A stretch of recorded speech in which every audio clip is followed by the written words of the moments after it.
તો સમાચારમાં આગળ વાત કરીએ ગીર સોમનાથની તો 2017નો નાસ્તો ફરતો આરોપીને આખરે ઝડપી પાડવામાં આવ્યો છે। ત્યારે કોડીનાર પોલીસને મોટી સફળતા મળી છે, જ્યાં આરોપી મૂળ અમરેલીનો હોવાનું જાણવા મળ્યું છે। ઘરફોડ ચોરીના સુરતમાં 3 ગુનાઓ પણ નોંધાયા હતા, ત્યારે કોડીનારમાં 1 ગુનો નોંધાયો હતો।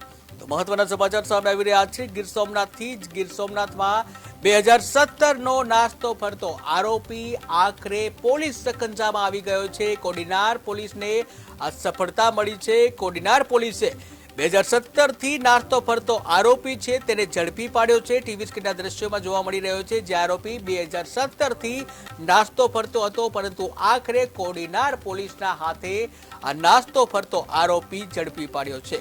ત્યારે આરોપી મૂળ અમરેલીનો હોવાનું જાણવા મળી રહ્યું છે। ત્યારે ઘરફોડ ચોરીના ગુનાઓ આચરતો હતો, જ્યાં ઘરફોડ ચોરીના સુરતમાં 3 ગુનાઓ નોંધાયા છે। આ સાથે જ કોડીનારમાં પણ 1 ગુનો નોંધાયો છે। ત્યારે હાલ તો 2017થી નાસ્તો ફરતો આરોપી છે કોડીનાર પોલીસે ઝડપી પાડ્યો છે અને આગળની કાર્યવાહી હાથ ધરી છે।